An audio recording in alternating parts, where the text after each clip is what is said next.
Hello. Hi everyone. I'm a little bit late. I'm sorry. I'm gonna wait a little bit more in case someone joins me.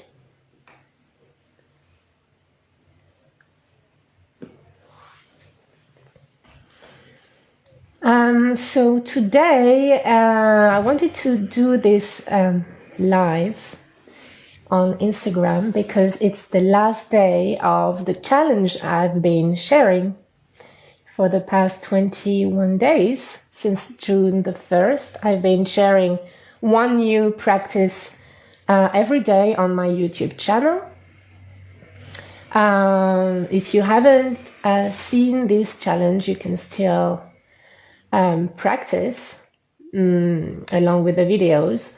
These are very short practices that are thought for people with scoliosis, but not only. It can be beneficial also for other people. And I call it the self-care challenge because it's just, the idea is with this challenge was to try to bring self-care into our daily life and make it a habit. So this challenge would be kind of a first step for someone who struggles with making time and space for self-care to start building up that habit. And then obviously you can expand your self-care practice to more and more advanced and varied practices. It's never too late to start, to take care of yourself. So I invite you to check my YouTube channel if you want to experiment with these practices. So today is the last day, is June 21st.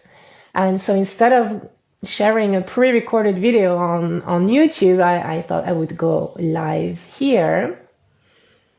And so I'm going to share a very short practice with you, and then I will take some time to answer some question. If nobody here live has questions, then I will simply answer questions I'm asked very frequently. Maybe it will help you.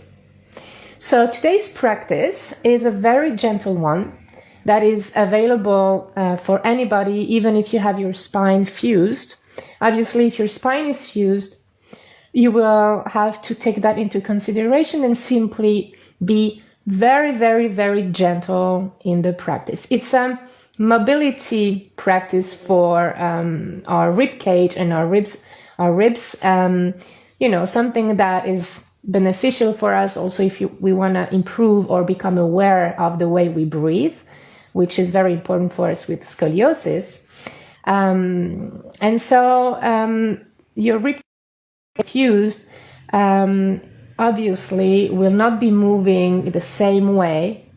Yes, your spine will not be moving in the same way, but you can still have some benefits from the practice as long as you stay very, very gentle, listen to your body, and really use your observation skills to connect with the sensations in your body. So this practice, even if you're not fused, it doesn't have to look big to be significant, okay? It's really about what you feel and becoming more and more aware of how we use our muscles, our body in general, and our breath. So for this practice, you're going to lie down on your back. So when I lie down, you will not be able to see my face, but hopefully it's going to be fine. Lie down on your back, and you can choose to have a pillow under your head, of course. And I prefer to have my knees bent for this exercise. Then you can close your eyes and just take a few minutes just to land into your body, land on the mat or the floor. Relax your face, your jaw. Relax your pelvis, relax your back into the floor. Feel the contact of the floor supporting you. And feel that you can completely relax into the floor. That the floor is supporting you, that it's safe to let go of tensions. Try to become aware of your breath. Breathing in and out through your nose if you can, all the way into your belly. Belly rises on the inhale and falls on the exhale. Then we will start our little mobility practice. Again, the movement don't have to be big to be significant. So on your next inhale, I want you to inhale through the rib cage, in the front of the rib cage as much as you can. Even let the spine come off the floor, your upper body arch a little bit to really expand the front of the rib cage on the inhale. And exhale, let your rib cage fall back down on the floor, all the way down. Completely relax your back muscle. Again, inhale, lift the rib cage, arch the upper body to really expand your whole chest, your whole front rib cage as much as you can, and exhale, let your rib cage fall back down. Your back and your shoulders are relaxed. Now on the next inhale, I want you to breathe into your mat, so in the back ribs. This is much more difficult, but really try to push your ribs into the mat. Maybe your shoulders are going to round forward a little bit so that you can breathe underneath your shoulder blades. And exhale. Let your rib cage come to a neutral position. Your shoulders come back to the floor. You're completely relaxed. Inhale into your back ribs, into the mat, under your shoulder blades. Let your shoulder round forward. And exhale, let your spine and rib cage come back to normal. Shoulders come back to the floor. Now we're going to combine these movements. So inhale in the front rib cage, lift and arch your back. Exhale, come back down. Inhale in the back. Lift your shoulders, breathe underneath your shoulder blades into the floor. Exhale, come back. Once more, inhale in the front. Arch your back, expand the front ribs into the sky, the whole chest. Exhale, let the rib cage fall down to its neutral position, and inhale into the mat. Really trying to expand the back ribs, breathing underneath your shoulder blades. Exhale, come back to neutral. Completely relax your back muscles. Relax your pelvis, your hips, your face. Now we are going to do a similar exercise, but into the side of the rib cage. Both sides, but one at a time, okay? Again, if you're fused, be very gentle and maybe use your imagination. Visualize your ribs moving or your spine moving, even if it can't. That can help. And remember, big movements are not necessary. So first, I want you to inhale into the right side of your rib cage, contracting your left side of your rib cage. Feel your muscles on the left side of the rib cage contract. And your upper spine arch a little while you expand the right side. And come back to neutral. Let your back move back to neutral. Again, inhale into your right side, contract the left side, the muscles on the left. And come back to neutral, relax everything. Now inhale into your left side and contract the muscles on the right side of the rib cage so that your upper back arches, bends a little bit towards the side. And exhale, come back to neutral. Completely relax the muscles of your rib cage. Again, inhale into the left side. Contract the muscle on the right side so that your upper back curves a little bit. And you expand the left side. And come back to neutral. Now we are going to combine this side-to-side breathing. Inhale into your right side, contract the muscle at the left. And come back to neutral. You can use your hands to feel the movement if you want. And inhale into your left side, contract the muscle at the right side. And come back to neutral. Once more, inhale in the right, contract on the left so that your waist becomes smaller. You can feel your abs maybe on the left side. And relax on the exhale, come back to the center. Inhale on the left side, contract your left ribcage muscle.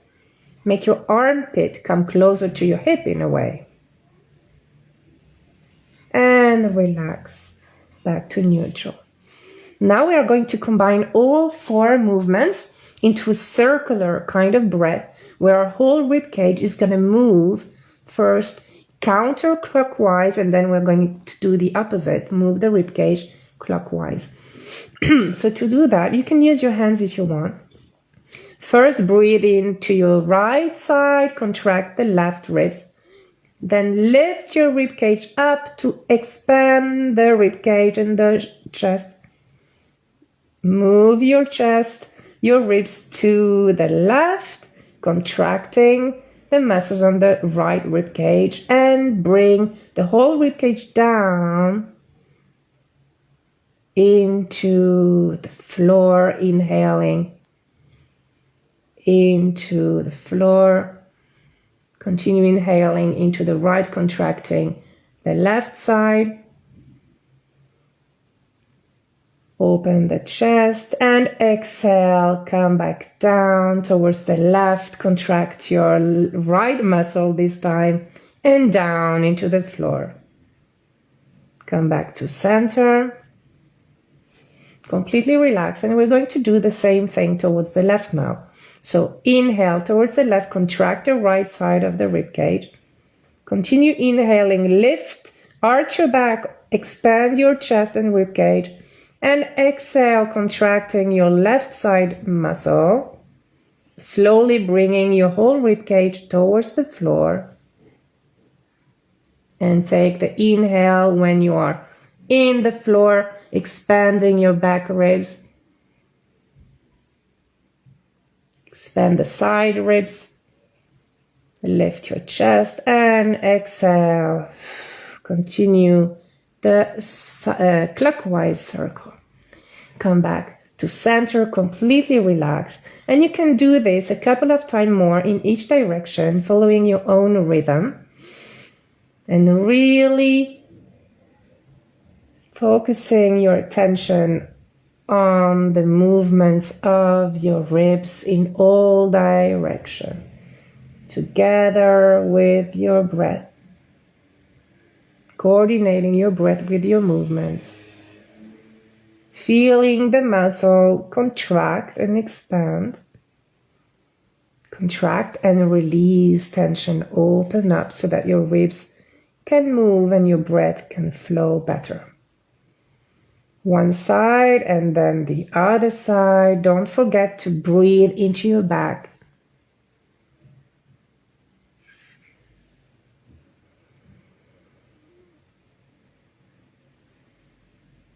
And when you've done a couple of circles in each direction, you can come back to center, relax, and just take a few minutes here or just a few breaths to connect with your breath, to observe any change in your state of being, physically or mentally or emotionally, in your way of being present here and now, in your breath, the quality of your breath.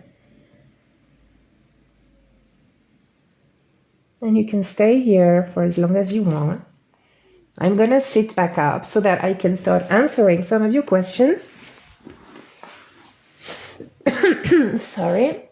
So you can stay in that position on the floor if you want to, or if you want to join me and sit back up so that you can write your questions to me. You are welcome to do so. I'm sorry. So this is a very, very gentle practice. So here you can really choose if you want to do big movements, really expand the movement, or do very, very small movements and be more into some kind of mindfulness practice.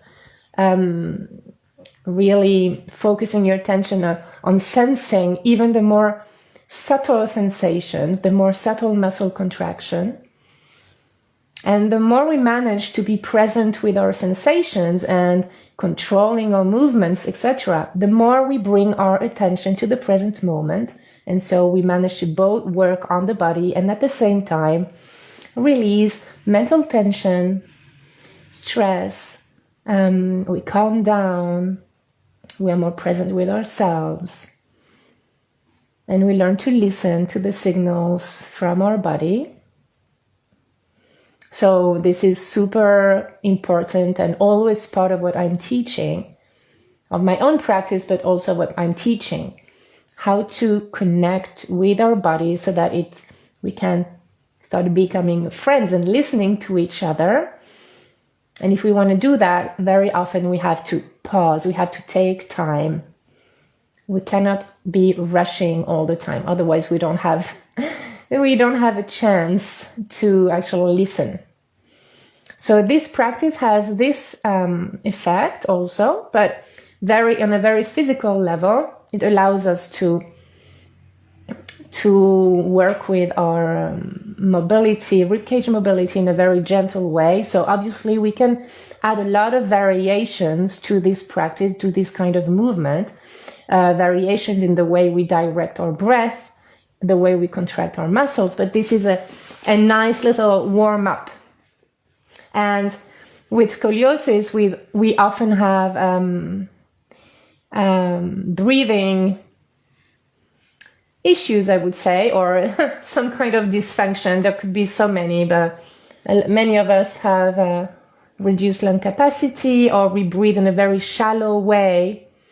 And so our respiratory system, but also our whole circulatory system is affected by that. The flow of the breath, absorption of oxygen, etc. So many of us also have asthma-like symptoms, inflammation, very tight airways. What else? We also very often feel very tired because of all of this.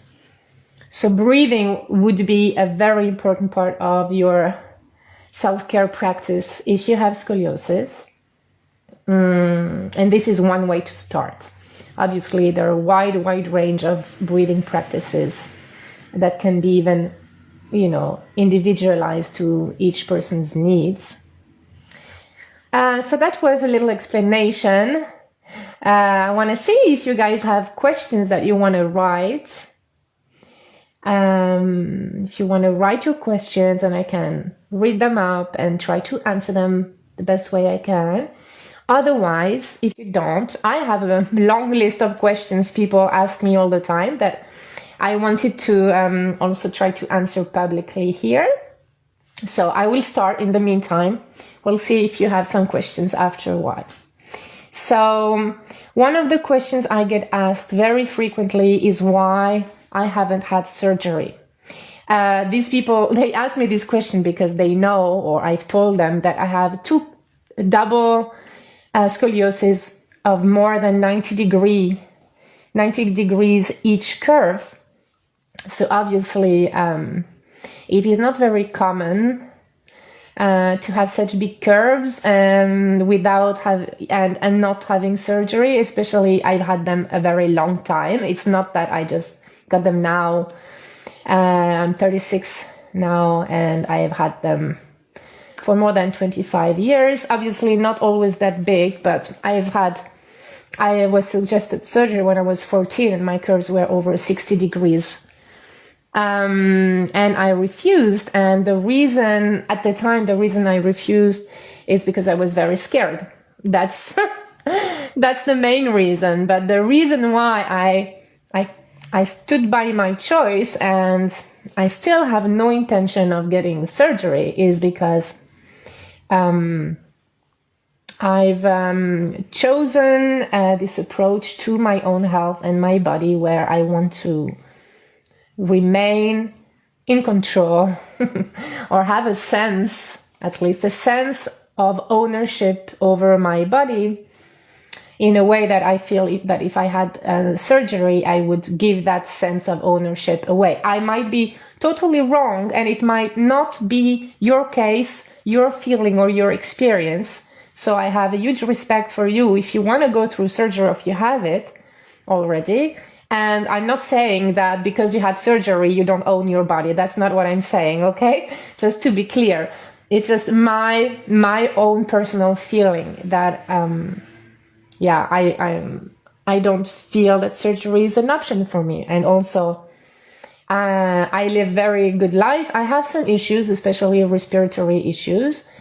But I have now tools that help me live in, exactly as I want. So, and also I have my approach to my own life is that my body, my body is my tool. Thanks to my scoliosis, I've developed a lot of knowledge, experience, and skills that I can use to help others. And my approach to life is that I kind of live it like a big experiment, if you like.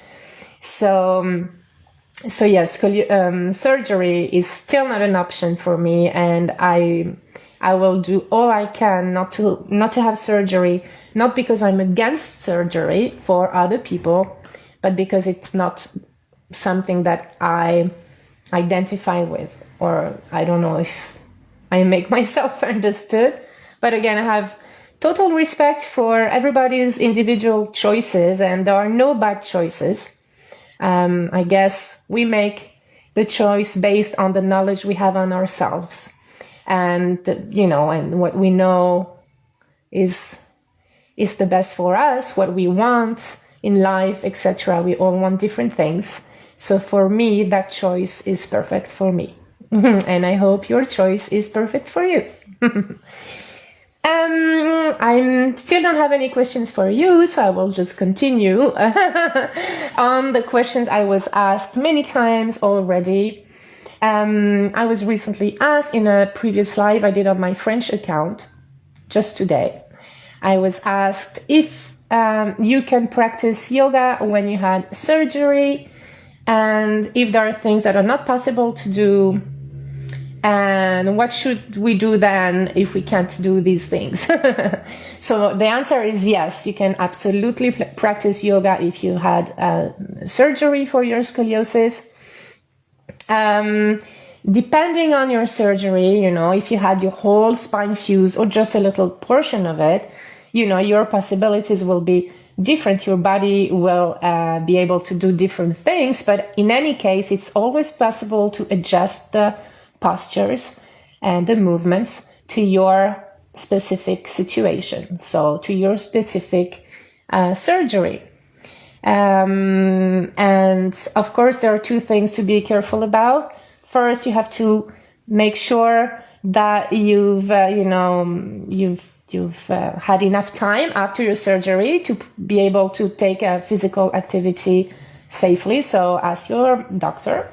And the second thing that I would recommend is always, talk to your teacher about it, so that your teacher is aware and can adjust. If they have the capacity and they have the skills, they can adjust the class for your needs, according to your needs too.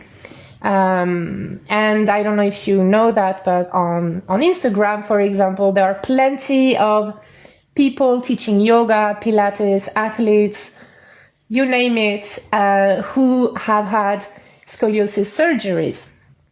And so it's completely possible just it always has to be a mindful practice, whatever practice you choose. And I think it's also then very important to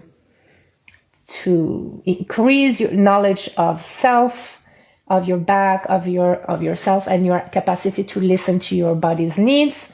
And then go ahead, practice yoga, practice whatever sports you want, or physical activity, or other mindful activities. It can only be positive for you as long as you listen to yourself. Oh, thank you for your feedback. Yeah, this work is really what I live for. So I'm very grateful for any positive feedback. Yeah. If you don't have any questions yet, I can try to answer some other questions I was asked previously. I'm going to like this comment here. Yeah. So other questions I've had is, can I practice yoga if I'm already having a treatment for my scoliosis in terms of orthopedic treatment, like wearing a brace? So these questions often come from teenagers who are wearing a brace for their scoliosis, and they wonder if they can also practice yoga. And the answer is yes, definitely. Yoga specific to scoliosis. I mean, first of all, any physical activity, movement is positive for you.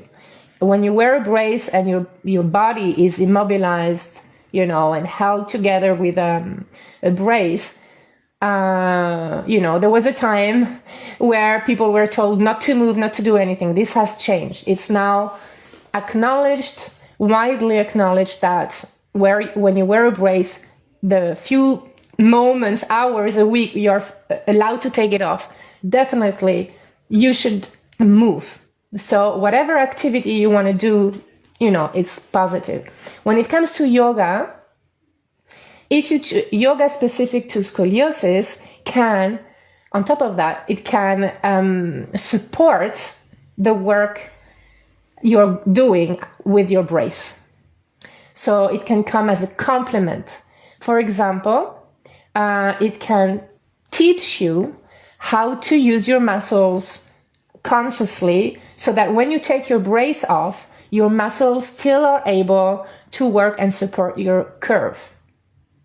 Then the other aspect is that the brace has some, side effects like shallow breathing or buildup of tension because you don't move. So many people become a little bit stiffer and breathe in a very shallow way. So yoga can also help remedy these side effects.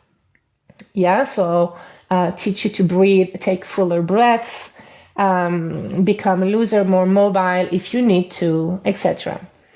So definitely, I would definitely recommend scoliosis-specific yoga practice for you if you wear a brace, just to complement it or make it more effective. There are also a lot of research showing that people who wear a brace and at the same time follow scoliosis-specific conservative physiotherapy, for example, have much greater results for their brace treatments. And obviously, yoga for scoliosis is not a physiotherapy. I'm not a physiotherapist, but I am trained in yoga therapy for scoliosis, and I take in my teaching a lot of principles from physiotherapy and other modalities that I mix with my yoga to make it's a very eclectic practice. So obviously it's not a part of these research studies, but you should think about that these brace plus scoliosis specific movement is positive. Okay. I'm going to answer one last question If anybody here has something they want to write, a question they want to write, I can also answer it. So just the last 5 minutes before I end this live, and you will be able to see it again on my feed. I'm going to save it, obviously. So another question I get asked very often is, can yoga correct my curve? So this is not an easy question to answer because, there is no black and white answer. It will always be, it depends. It also depends on what do you mean by correct your curve. Do you mean erase your scoliosis totally? Or do you mean avoid it from worsening? Or do you mean lessening your curve a little bit? These are three different things completely. So I would say that no modality, no treatment can promise you 100% to take your scoliosis away completely. Even surgery, in most cases, cannot, straighten a spine completely. Brace treatment, in some cases with very young children, or even, there are cases where a brace treatment manages, to straighten the spine completely, but it so depends on each person, age, type of scoliosis, physiology of the person, how the person is receptive to the treatment or not. So it's so individual. Yoga, I can definitely not promise at all that yoga will erase your scoliosis. Even yoga, super specific yoga for scoliosis. Again, it depends a little bit of the scoliosis. If it's a postural scoliosis, the chances are much higher that it would go away. Also depending on the cause of the scoliosis and on how much this person practice, on the lifestyle, etc. Idiopathic scoliosis, no. I want to be honest, and no, specific yoga for scoliosis will probably not erase your scoliosis, but it has many other positive effects. It can definitely prevent your scoliosis from worsening. It can also improve your posture tremendously, which doesn't necessarily correlates with the degrees of your curve. Okay, so obviously a huge scoliosis will impact, or a scoliosis will impact your posture, but you can also have a much greater posture with the exact same degrees of curvature. So these two don't always go together. So yoga can really help you with that aspect. In some cases, depending on the degree of curve, the type of curve, the person, the age, physical condition, physiology, the way the body responds to practice, the lifestyle, etc. In some cases, the person will be able to lessen the degree of the curves also. So this is to say that there's no one answer. But yoga is not physiotherapy. Yoga is not sports. Yoga is much more than that. So with yoga, we don't only address the body.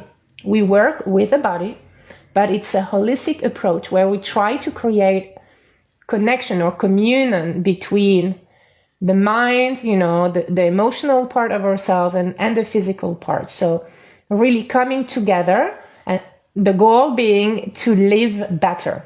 Right? So to live better doesn't mean necessarily have the perfect body. It doesn't mean have the perfect emotions. I don't even know what that is. It just means being able to integrate these parts of ourselves to create more, we can call it some kind of more flow, harmony within ourselves, where we are not in conflict with ourselves all the time. At least we try. We get the tools to live more and more at peace with ourselves. And when we do that, on this journey, we find out that maybe it's not, there's so much more about our well-being than the degree of our scoliotic curves, right? So yoga has this unique dimension that physiotherapy or other treatments don't have. which is the integration, which is healing. Healing means becoming whole. So yoga helps with that. And obviously yoga can be combined with other things, right? But we should not, I don't want to bring this message that yoga is